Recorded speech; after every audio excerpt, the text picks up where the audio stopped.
Welcome to the latest edition of the Mirus Industry Analysis, where we'll look at data from February 2026 and highlight the key sector trends around revenue, occupancy, and workforce.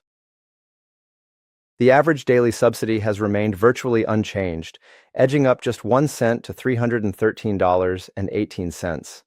As we've seen in previous months, any slight movements in the most recent data are typically backfilled over the following weeks through backdated reassessments, so expect that stability to hold.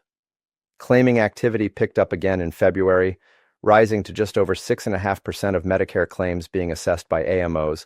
That's up about 0.33% from January. Voluntary claiming also lifted, increasing from just over 4% in January to nearly 4 2/3% last month. The age of ANAC claims continued its upward creep, with nearly 46% of claims now sitting at more than 12 months of age. On a positive note, reassessment efficiency improved significantly in February, with the average time from request to reassessment falling to just under 17 days.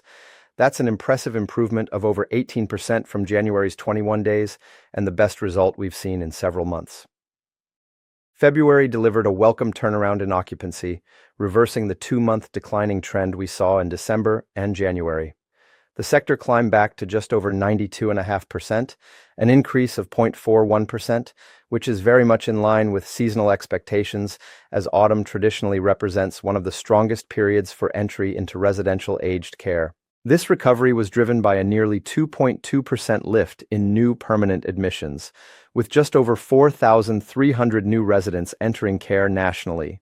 MM1 facilities saw an even stronger result, up over 8%.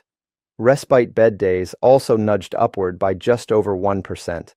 Now, the percentage of short-term stays under 6 months jumped notably in February, up to nearly 23% industry-wide, from just over 18% in January. That's a shift of 4.5 percentage points, so it's worth keeping an eye on whether that trend continues into March. Respite to permanent conversion rates held relatively steady, ticking up slightly to just under 50% industry-wide, with MM1 facilities coming in a touch higher at just over 52%. The average age of new admissions came in at 85.5 years, broadly consistent with recent months.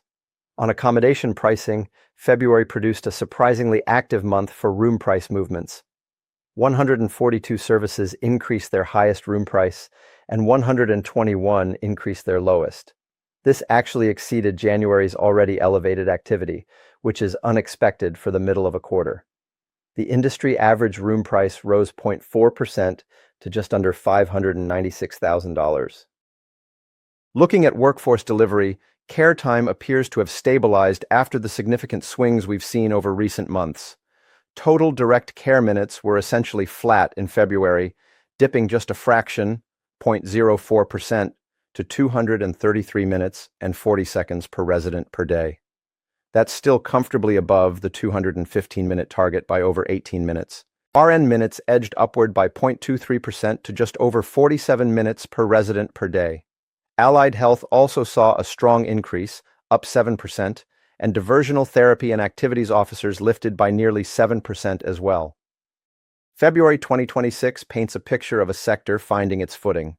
Occupancy is trending back upward as the autumn admission season kicks in, care minutes have stabilized after a period of volatility, and reassessment efficiency has improved markedly. Meanwhile, room pricing activity continues to surprise, suggesting providers are actively repositioning under the new funding arrangements. If you need support navigating care minute compliance, optimizing your accommodation pricing strategy, or just want to understand what the data means for your facility, reach out to the Mirus team today. We're here to help you make data-informed decisions with confidence. Until next time.